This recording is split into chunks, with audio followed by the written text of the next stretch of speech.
Hello, everyone, and welcome back to season 2 of the PreOccupation podcast.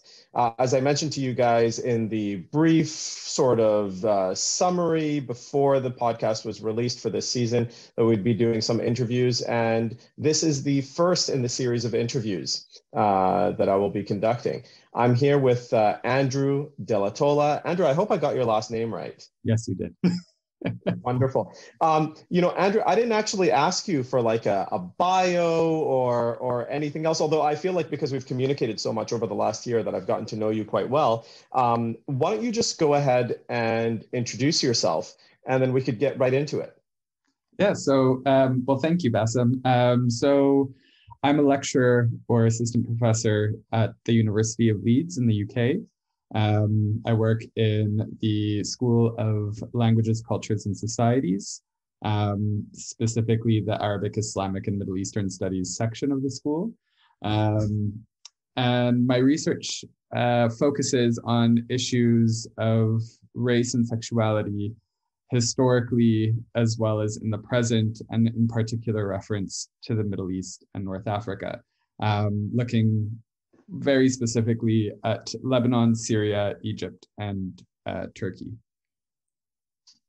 Fantastic. I feel like I probably could have summarized most of that from your book, and that's the reason that we are doing this interview. Andrew's book, which was one of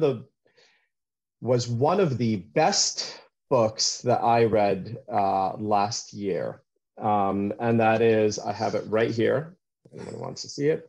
It is Civilization and the Making of the State in Lebanon and Syria.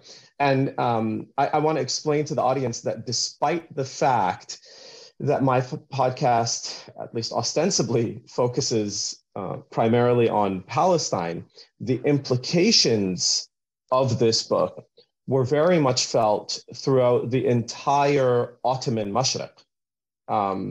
So while, yes, you do focus on Lebanon and Syria, the content of the book is not exclusive to modern day Lebanon and Syria. Rather than have me butcher this, Andrew, could you just provide a brief summary of the central thesis of your book? What it is that you were trying to accomplish here? Oh, that's a big ask. It is, because it's the book covers a lot, so you're not exaggerating. That is a big ask. So please, just do your best.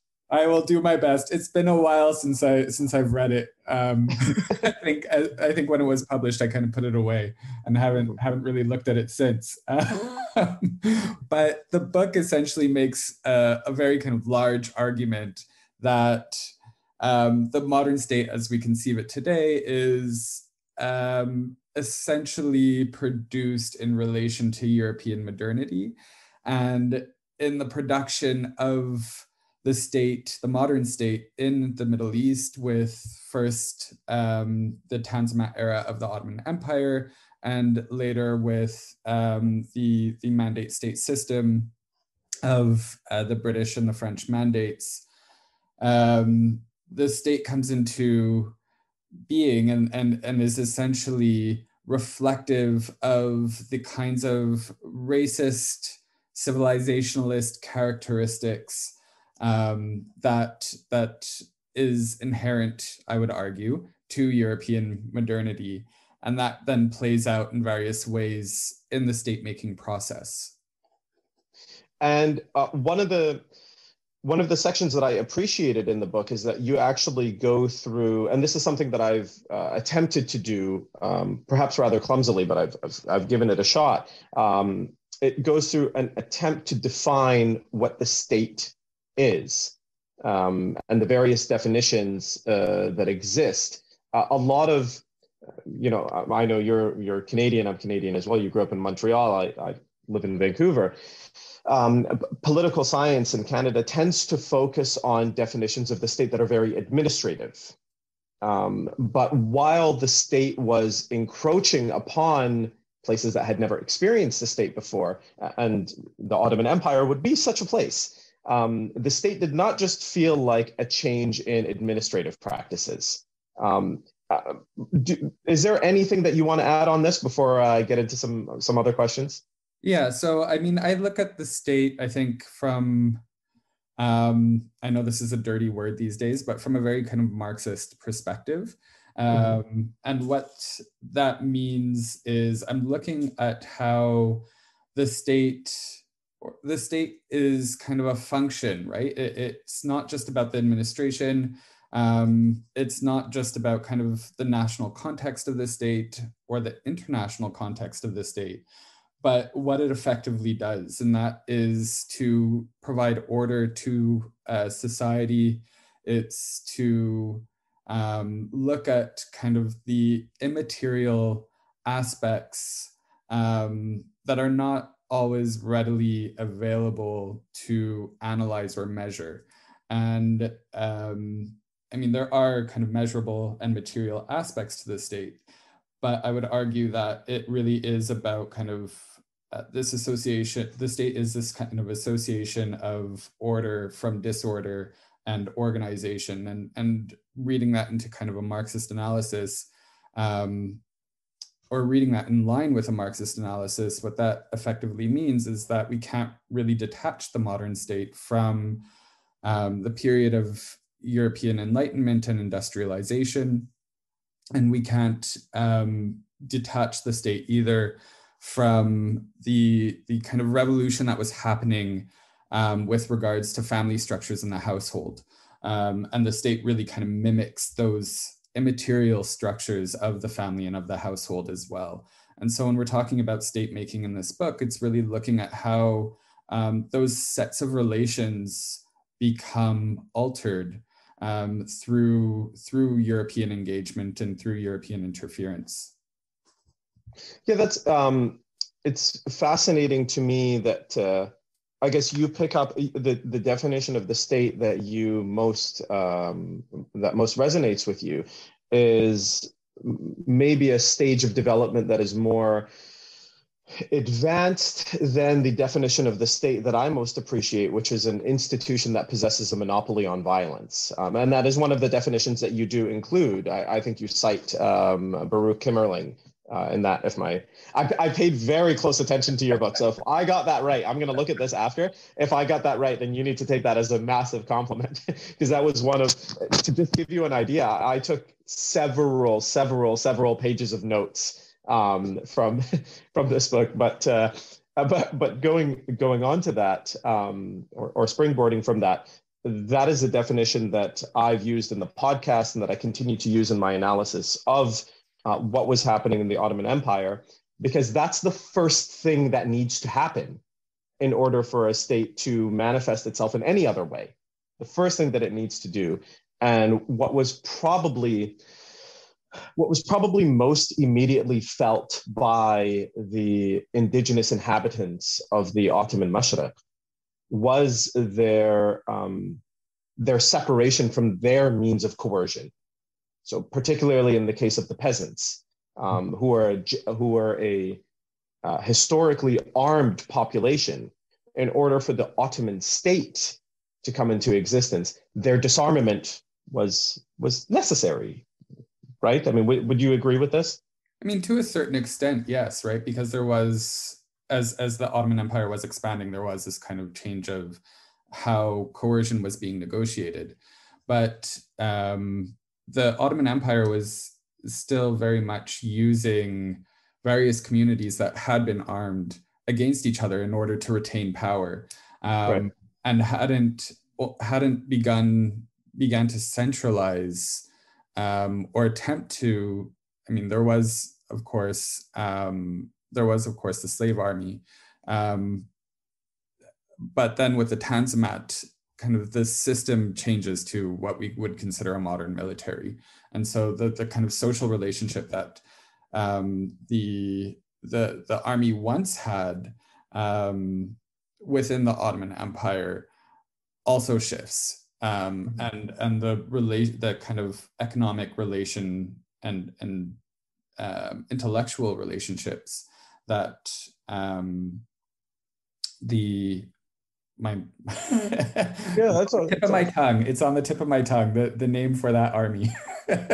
I don't want to continue to say slave army, but the Janissaries. The Janissaries, yes, exactly. There we go. Thank you. The Janissaries held a very kind of social, a very important social, economic, and also intellectual position within the Ottoman Empire. And so with the kind of advancement of the modern military, that also kind of alters and the kind of coercion that is then used is changed as well. And what I've argued, again, not just in the podcast, but in talks that I've recently given locally here in the Vancouver circuit, is that prior to the Tanzimat, there was no such thing as an Ottoman state. And I'm also using my definition of the state in order to make that argument. And the way that I've hopefully help people understand what I'm saying by that is, if you imagine like a cell phone coverage map, like your various providers, and they show where you have cell phone service, the modern state would be totally filled in, because in every single corner of Canada, in this case, right, in my context, the state is sovereign. They have a monopoly on violence wherever you are. Whereas in the Ottoman Empire, you had a map that would appear much more almost vascular, like in the urban centers and the roads that connect them.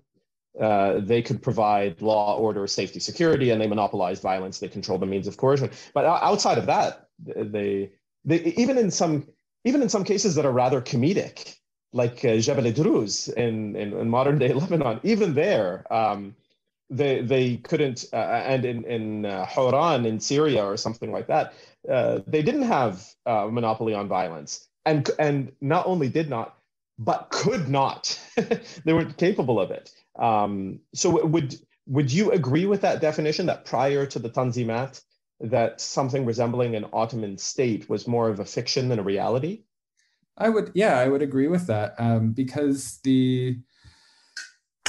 just as you said, right, there were pockets of, the Ottoman Empire had this control, this kind of wide-ranging control over such a vast territory and different populations, but there were pockets that the Ottoman Empire negotiated with rather than tried to enforce themselves on. Right. And we see that to a certain extent with Jebel al-Druz, we see that with the Horan, we see that with, in some cases, with the Bedouin communities, just to kind of secure passages that were economically, politically, and militarily beneficial for continued control.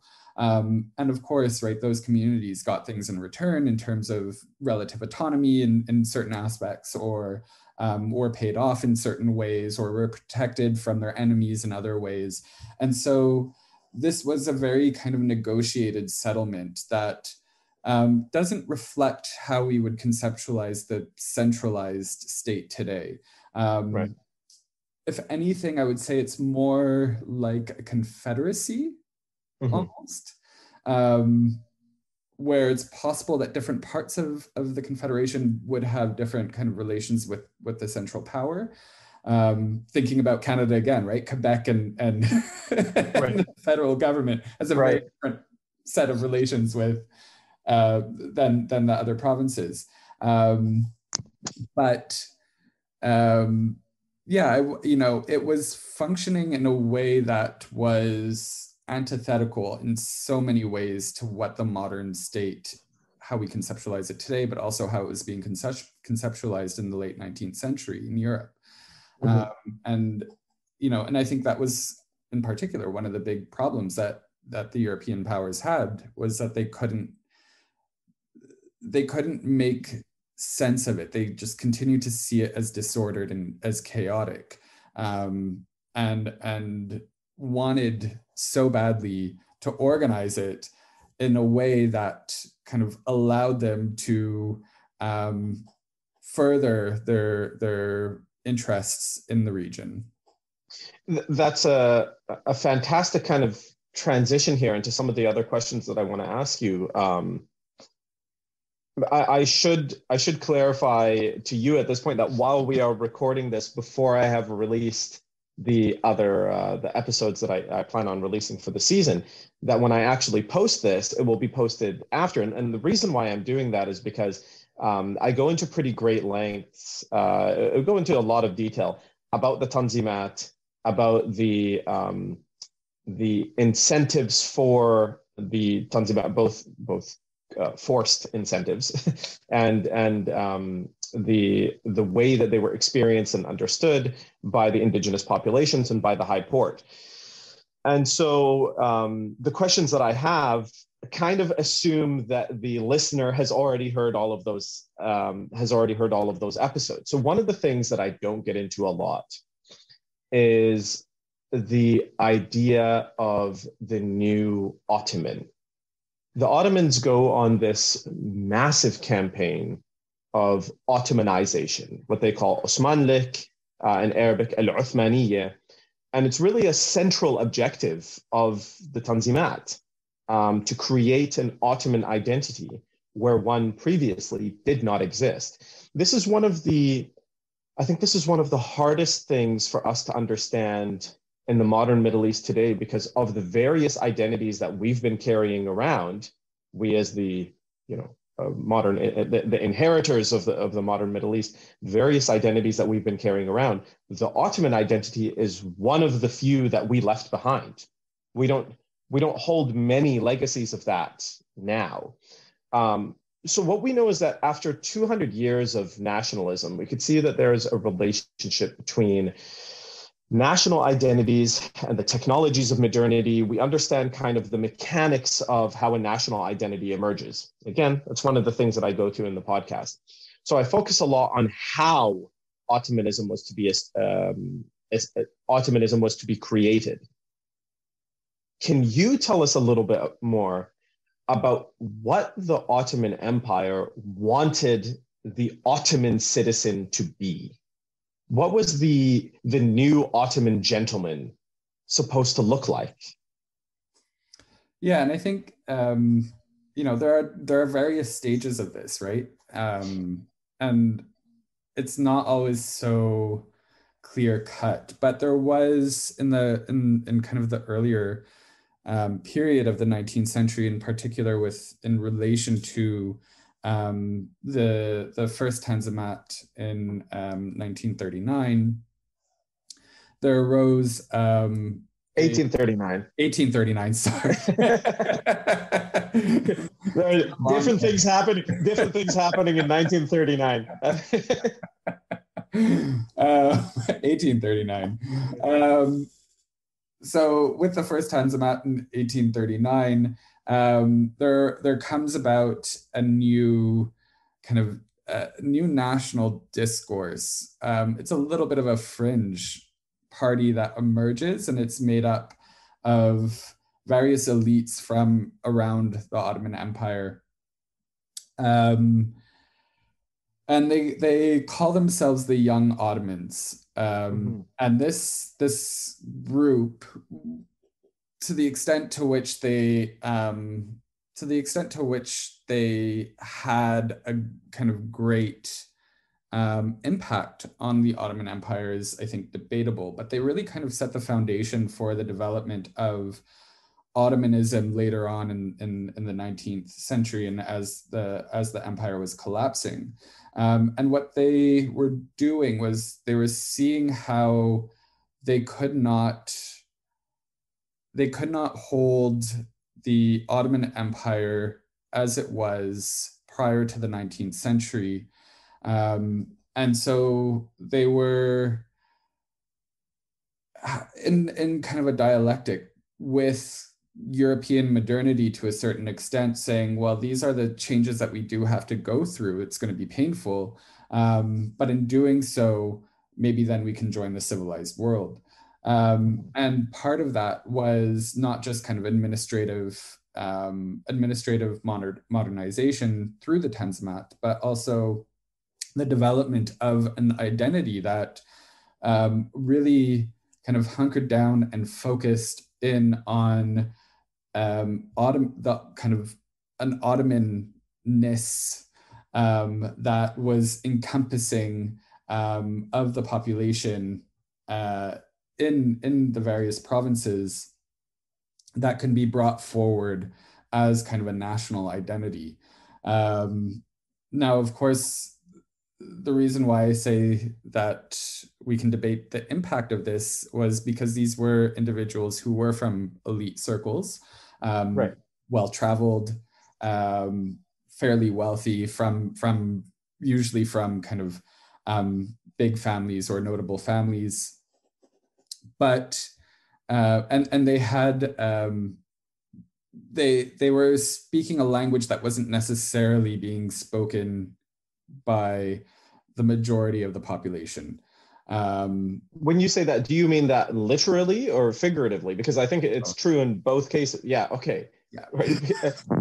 And I'm sorry to interject because I'm sitting on the edge of my seat here as you're kind of explaining this. The at this stage in the Tanzimat, Turkification was not a goal. Like even in this image of the new Ottoman gentleman, he wasn't necessarily, and of course I'm speaking in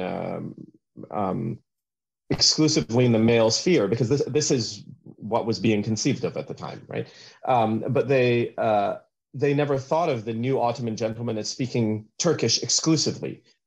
So the ethno-linguistic component of modern nationalisms of Europe, so Russification, Germanification, all this was not yet happening in the Ottoman Empire. No. And it's funny that you kind of mentioned that it was predominantly in the male sphere, because with European modernity, the gender binary becomes more pronounced, and the kind of the transition of European modernity with regards to the gender binary meant that the language of public space and private space was becoming administratively produced as well. And so what I mean by that is, when we think about the state in Canada or in the UK or France or whatever, generally, when we think about the public sphere, we think about it being dominated by kind of males, by men, those who are engaged in politics, traditionally in business, who own property, who are able to vote historically. And then the private sphere is relegated to the women, who are essentially in charge of household maintenance, raising children, kind of national reproduction. And with European modernity, as it was impacting the Ottoman Empire, we see this kind of gender transition as well, where the Ottoman Empire had previously functioned in this in a relation of the inside and the outside rather than the public and the private, where the closer you go to the inside was the center of power, right? That's where the Sultan sat, was kind of inside the harem. And then everything else happened outside. And so his power was centralized in some ways and kind of going outwards.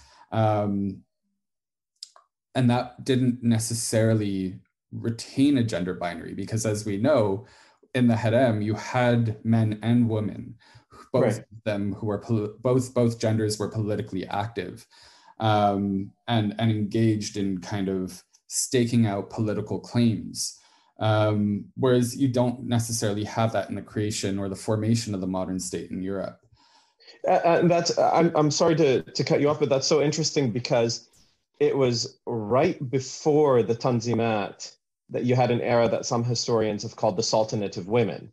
It was immediately before that where there was a kind of a belief, and there's a lot of legitimacy to this belief, that it was actually the wives and the mothers of the sultans who were pulling all the strings, but they were doing it from behind closed doors.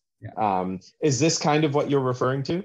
So there is that element, right? And there is that period of time that the Sultanate of Women did reign to a certain extent, right? And that's not to overstate it, but there was this kind of incredible great power that was held by these women in the imperial center, in the inner courts. But even if you look outside those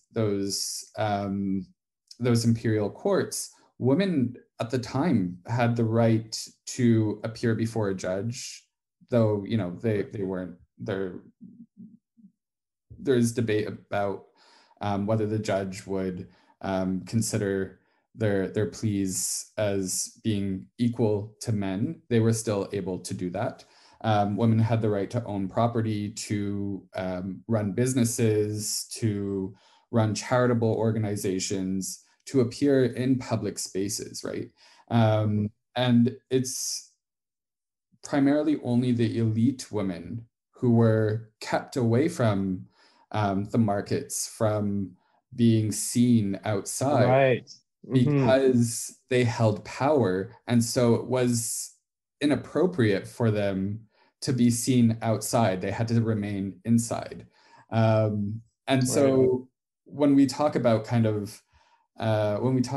the historically oppressed Arab or Muslim women, it's really problematic because we're reading it with this kind of vision of the public and the private, and not in terms of the political contexts of what inner and outer meant in terms of power and in terms of prestige, right? The elite woman had the prestige and had the power to stay at home. Right. Did. And as I'm sure as the centralization campaigns and the quote unquote modernization campaigns of the Ottoman Empire spread to the peripheries, I could imagine that elite practices work their way into the lower rungs of the socioeconomic ladder. Typically people tend to imitate the practices of the elite, right? I would be hard pressed to imagine that did not happen here. Yeah, I mean, I don't know if they were imitating the elite, but I think it had more to do with this process of codification, the kind of process of legal codification, where it was no longer up to the judges to decide kind of where the law sat in terms of interpretation. It was now a single law that ran across the Ottoman Empire. And that there was a singular interpretation of how that law should be applied within the context of the gender binary. And that really kind of, excuse my language, I don't think there's any other way to put it, but screwed women in the region, because it effectively took away so many of their rights as the state-making process was enduring. And I think we see this, well up into the 20th century when you have, for example, the 1919 Egyptian revolts and revolution, where women were at the forefront of those protests and of those demonstrations. And across Syria, Lebanon, and even Palestine, there were women who were staking claim to their politics, to their rights, through publications, through kind of associations, and through political organizations. But those were then subsumed under the language of nationalism. And so a lot of these women had to compromise on their politics effectively, in a way that diminished their mobilization around where they could be seen, where they could have political rights, where they could sit at the table, in order to support the anti-colonial nationalist movements and effectively engage in the formation of the independent nation state. And it really does seem that in the European conception of civilization, and believe me, I have a big question there for you in a moment, because that's a central theme of your book, that variance is viewed almost like a disease. Like anything that is not standardized is viewed, to kind of to use your words, as a civilizational deficiency. So the fact that you could have so many different experiences within the Ottoman Empire, traveling from Constantinople to Al-Quds and everything in between, the fact that you had so many different experiences, and I mean experiences of institutional experiences. So the way that the court system worked varied wildly from one neighborhood to the next. This was viewed as a civilizational deficiency. This is because they are inherently backward, not that it actually reflects the desires of the indigenous populations or their cultures or anything like that. That seems to be a kind of a central theme here, is it not? Yeah, it totally is, and that's right. That comes back to that discussion on statehood as this structure, or as this norm of ordering and organization, right? And kind of the elimination of what is otherwise seen as chaotic. And when we talk about this civilizational deficiency, that was definitely, I mean, the getting rid of the civilizational deficiency was definitely part of the civilizing project. But its kind of intellectual foundations rest on racist notions of racist notions of advancement, right? Where you had essentially the development of eugenics at this period in the 19th century that looked at social progress as being inherently tied to biological and kind of racial qualities. And so the white man sat at the top, the European white man kind of sat at the top of this hierarchy, and then came the Ottomans or the brown man, Muslims, in what is otherwise called the second civilizational category. And then after that were the Black, indigenous Africans, and Australasians, who effectively were the closest, or seen as the closest, to the animal world. And so it was, the civilizing project was done in this way that was to eliminate the civilizational deficiencies, the racial deficiencies inherent to the Ottoman Empire, inherent to the brown man, and to facilitate their engagement in what I would call white practices, or kind of white norms of whiteness, that, you know, that would look a very particular way. And of course, you know, whatever problems that the European powers, the French and the British, were trying to fix, they were also, you know, they were trying to fix those problems in relation to an ideal type of what they viewed, or how they viewed, an ideal type of how they viewed themselves. And so they were effectively ignoring all the corruption and disease and poverty that was happening at home in London and Paris, and arguing that these were the problems that needed to be fixed in the Ottoman Empire in order for the Ottoman Empire to be fixed. Right. There, even, you know, not to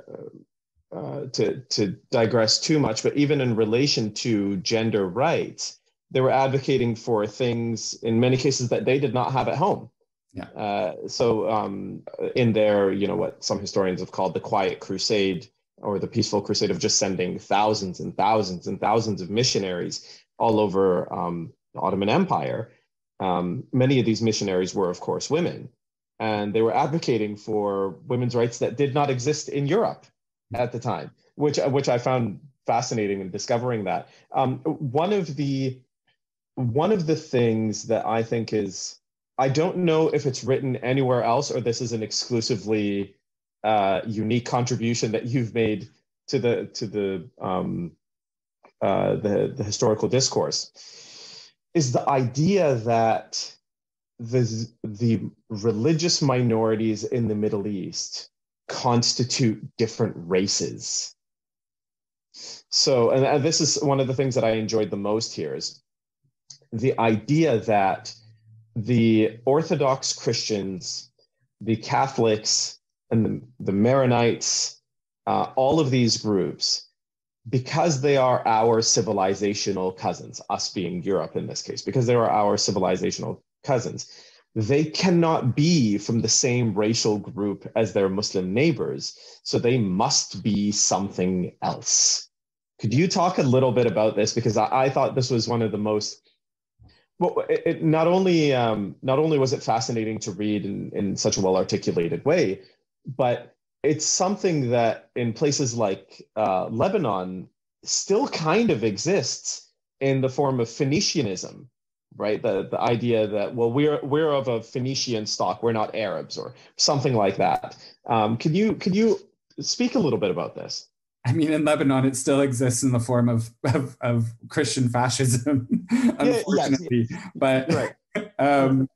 that is effectively it. The French and the British, to a certain extent, justified the relationships that they were making with various communities, with various religious minority communities across the Syrian provinces, as being natural, because they were Christian, they were Catholic, they were of the same kind of broad church religion as these European powers, and therefore they were, as you said, and as I say in the book, civilizational cousins. Now, what this means is that they weren't necessarily of the same race, but they were biologically more advanced than the Muslim population. And this is what they believed, that they were more advanced than the Muslim population, or the Turk, as they called them. And the reason for that was because of this belief in the right God, the belief in the right scripture. And the reason why they hadn't developed as they should have, it was argued, was because they were under the oppressive yoke of a Muslim ruler, of Islam. And so the French in particular sought to free the Maronite population by effectively forming this relationship with them, by encouraging the Maronites to see themselves as different to a certain extent, right? Through this kind of discourse of Phoenicianism, and that really becomes prevalent with the rise of Arab nationalism. Mm-hmm. But they believe this. Again, sorry to cut you off. This was a biological assumption that they were made. So it wasn't just you are more developed and you are more advanced because you've made different choices, but that somewhere in your ancestral origin, you are from us. You are related to us somehow, and you are our cousins that got lost somewhere along the way. But this was really, really mainstream, right? Like this is the central way of thinking about these minorities at the time. Was it not? It was really mainstream, and this is what perplexed the French and the British when they arrived in the Syrian provinces in the 19th century. I mean, it wasn't their first time arriving in the Syrian provinces, but with the kind of administrative changes that were happening in Britain and in France, when they arrived in the Syrian provinces, the one French officer, and I love this quote, and I'm going to get the quote completely wrong, but one French officer noticed that the Arabs have mixed and the Turks have mixed with the indigenous populations, and you can't tell the races apart anymore. Right. I remember this. Yeah.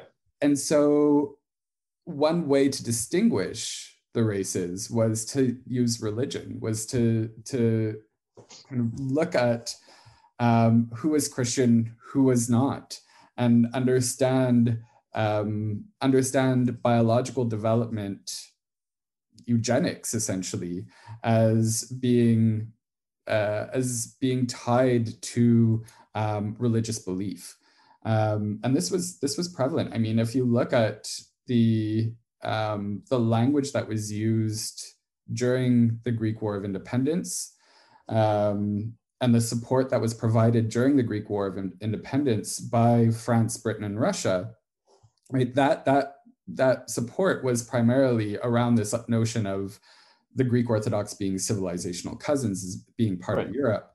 And then if you look at the population transfers that happened later on as well, one did not have to be ethnically Greek, and I'm putting that in air quotes.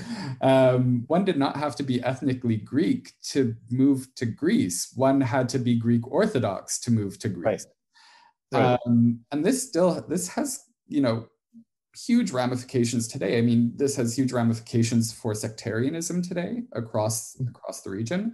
It also has huge ramifications for the Syrian refugee crisis, where there were a group of Syrian refugees who, during the population swaps, were kicked out of Greece from the island of Crete and moved to Syria. And as refugees, they moved back to Crete and and the population there found that they were speaking a dialect that they had known from their grandparents. Mm-hmm. But they weren't Greek, they were Syrian because of these population swaps and because they were Muslim and they were not Greek Orthodox. Right. Right. But ancestrally, they're from Crete, they're Cretians. Right. So these notions of identity that stem from this period of the 19th century were, in my opinion, and I would argue this, were heavily racialized in various ways, through religion, in particular in the case of the Middle East and North Africa, but also through kind of biological assumptions as well. I could talk about that all day, and I promise you I'd only take about an hour of your time, and we're already about 45 minutes in, and I've got a few more big questions that I want to ask you. One of the things that you go into quite a bit of detail about is the idea of the Tanzimat as an act of anti-colonial resistance, which is a sentiment that I can get on board with.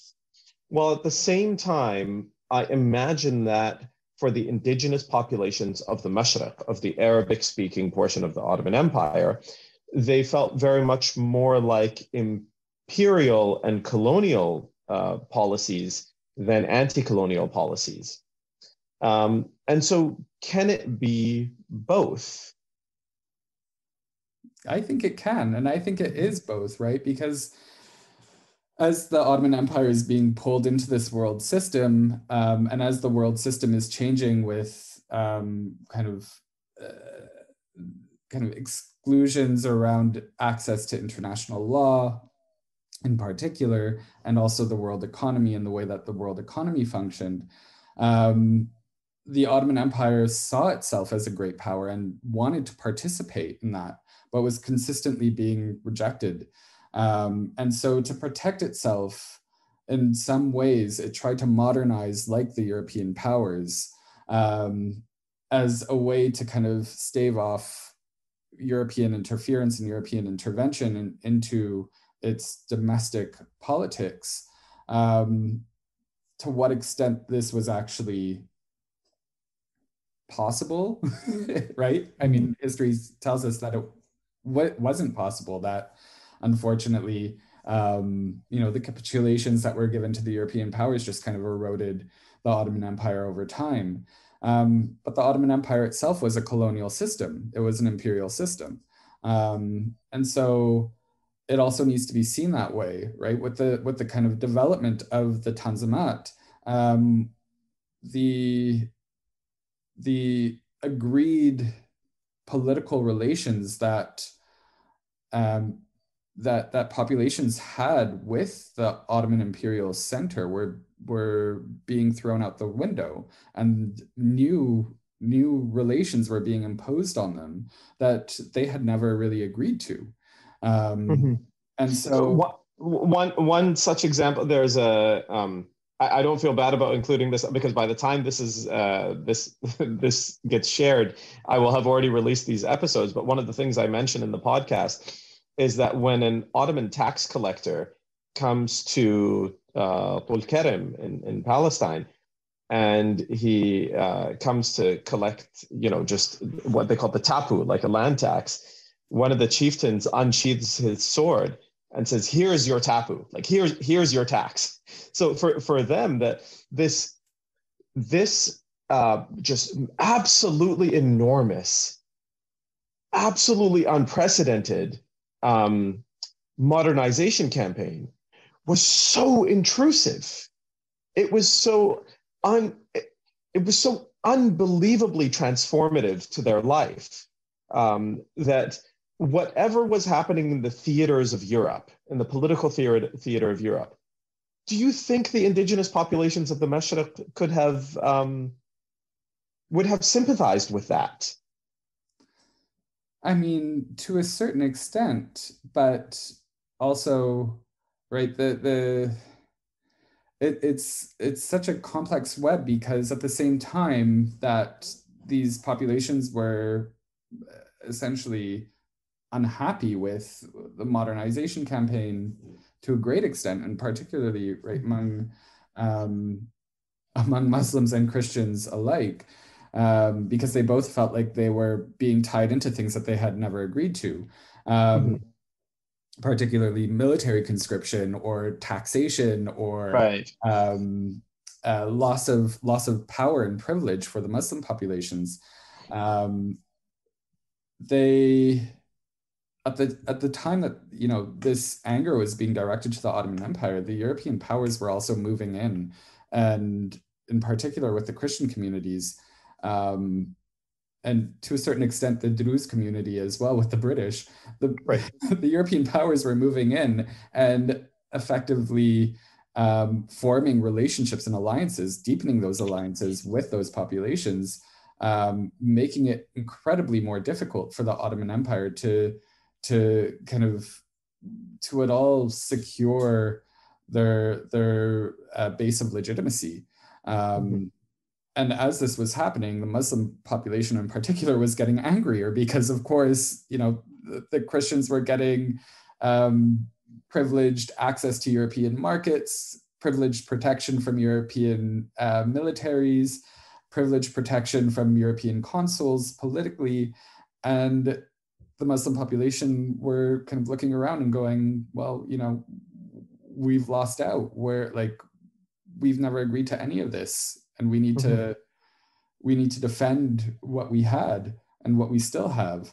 And that's And this is the eve of 1860, right? Like where things just finally erupt.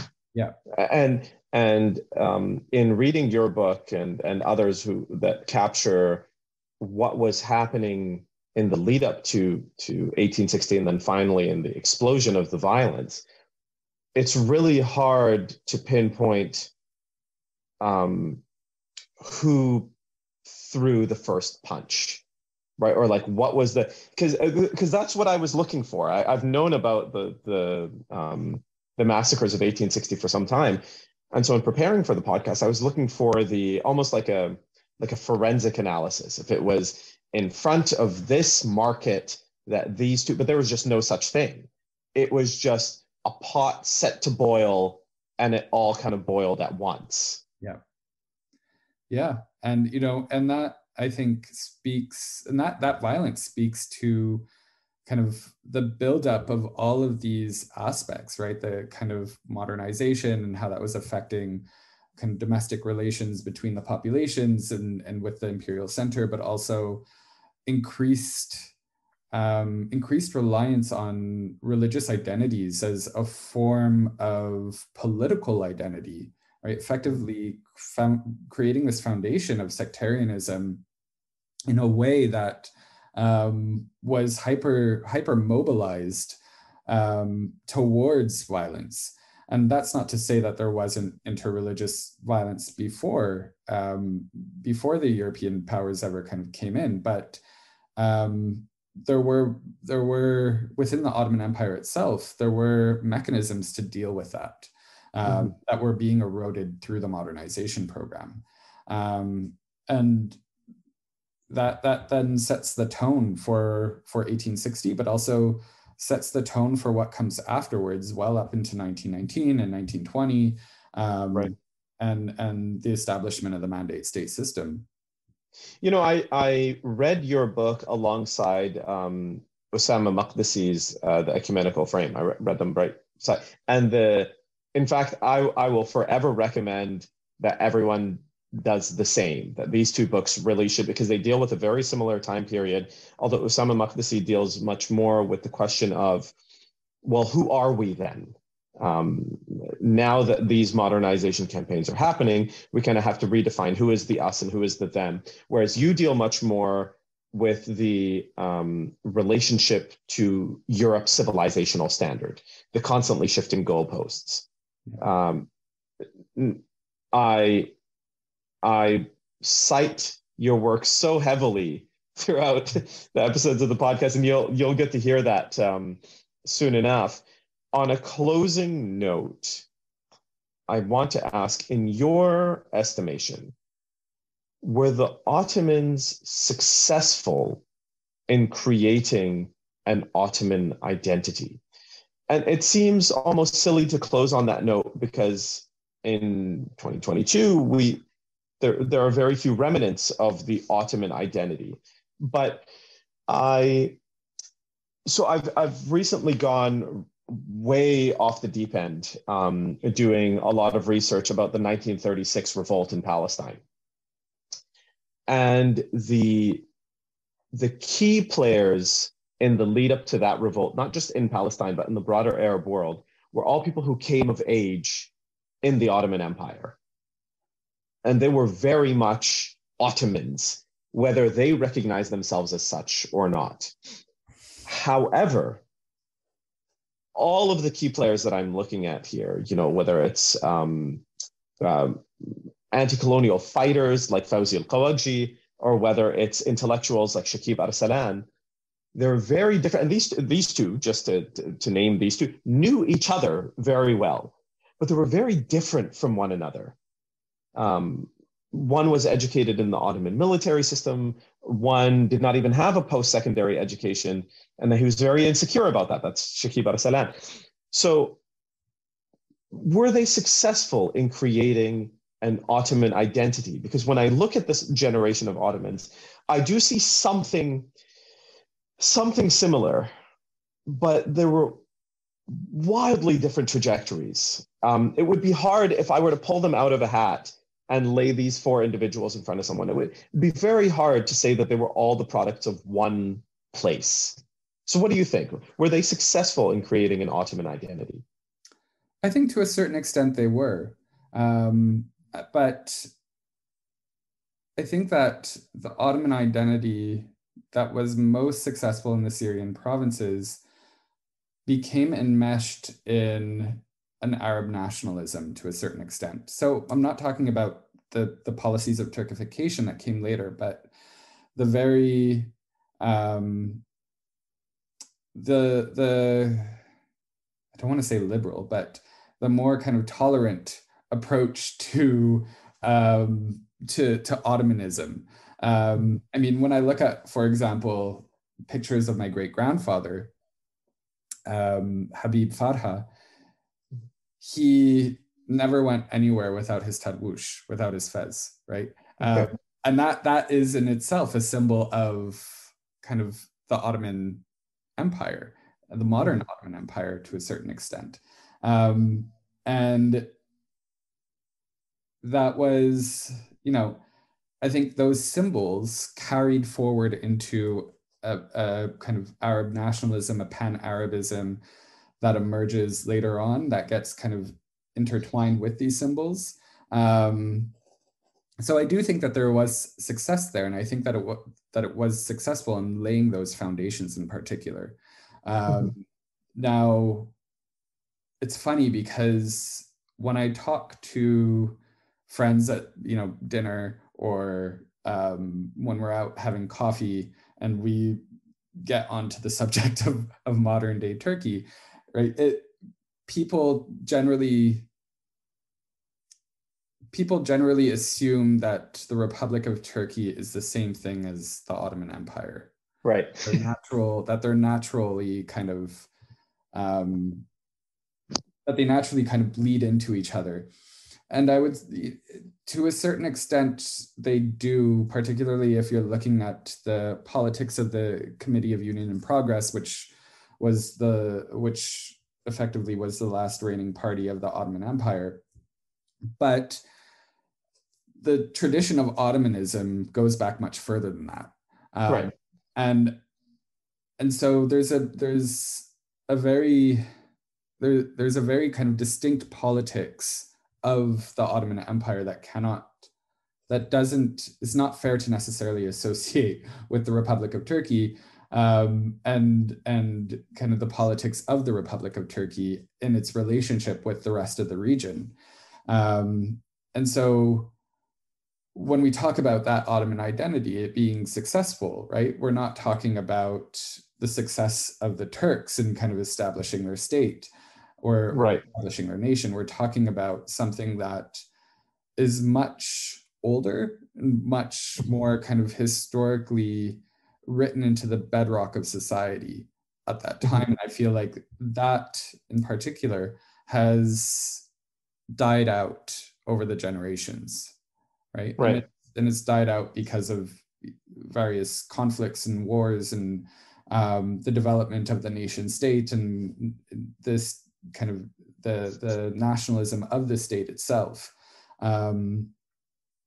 But just 2 generations ago, right? Like, as you were saying, it was still very much there and it was still very much pronounced. That is a perfect place to end off. Andrew, thank you so much for spending the time and entertaining all of my tangents. Thank you for having me. Thank you for inviting me, and thank you for reading my book. and I read it so closely, and I will, after this, I'll show you screenshots of the notes that I took reading through it, and you're going to hear your name a lot as you listen to the episodes of the podcast. But hope to have you on again. Would you mind coming on again? I'd really appreciate it. I would love that. Absolutely. And thank you. That's so incredibly humbling. Thank you so much. Thank you. All right. Well, enjoy the rest of your afternoon, and thank you everyone for listening, and bye for now.